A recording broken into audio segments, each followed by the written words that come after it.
Pawanado ini cari-cari muala ko to kucan lirigro ni ro rilik imrar cemai rar kacit gerai kanan ke alu je bacci kailingin namun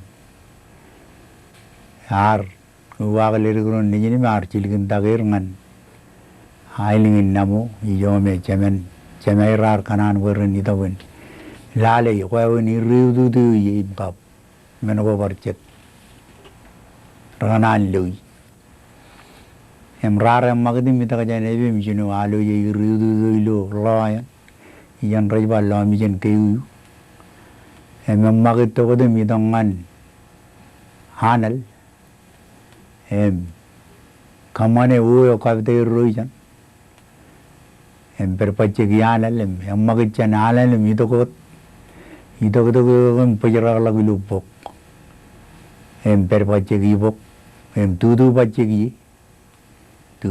gi lu join lo yaran bogu jan agari mane mani jan agari man allan peola wim lale jan lirigro rar tudu agari man lale lagmajin ro magit medalo ngani oni namo pegodalak lillabe yoni namu perpache gi pen lillabe Kijago negin lelawe leo ciro cepkano jamanan lale ro pacegun kajabara go ro ilo wa na ro peripen lerigro roar cap cuburo na ro peripen le inem panan parol ngani pen cemai ro yebem cemai ro jarangan nanin pace wa wen kar pero ai ro ailingin namu ro kala go cap jon pero kar kanu wepen ima karkani jamman iluan laju maja jilale ro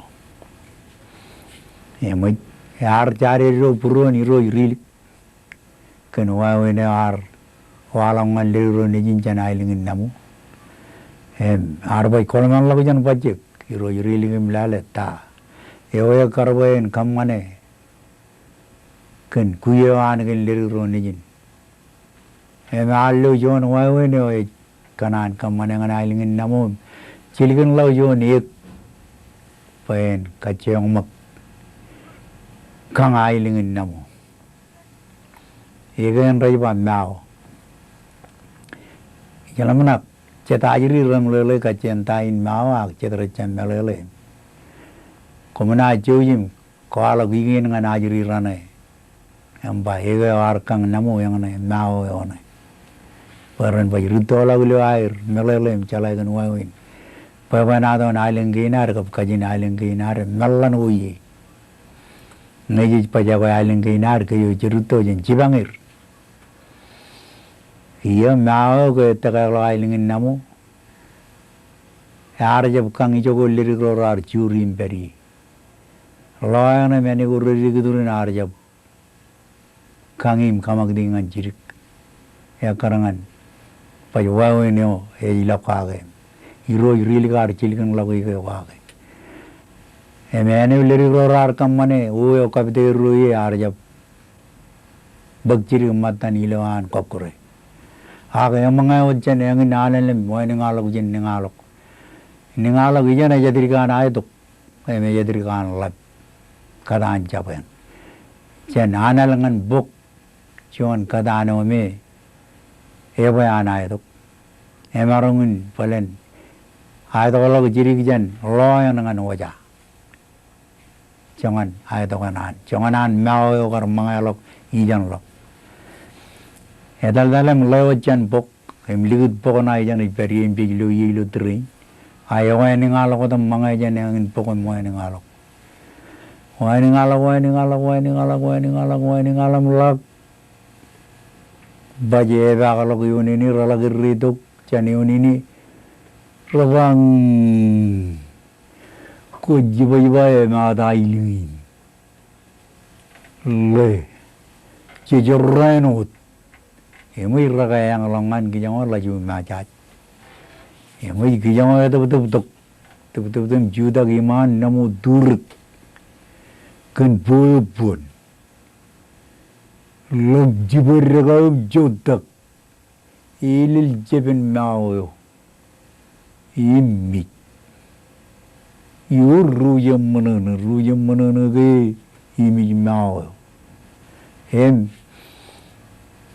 awalben kamarimuren mawo garar kamarimure erran kumunailen lokiligo kilinim umunim awalben ijo yar peri ak ijo yar inige igen ba igen kairigan renamu pajilo menne rejba uburar palen ayriran rejik recam melele wangen tain uburar kap etge ar ba jar mual ko janailingin namu Ewe gini ke ngawen rar kajar balangan mga inamum logo joni ko kani jenno yoga labtadaan ennongan air reblago gilinim kajar tu gilinim ugore lakari ke najinim char ke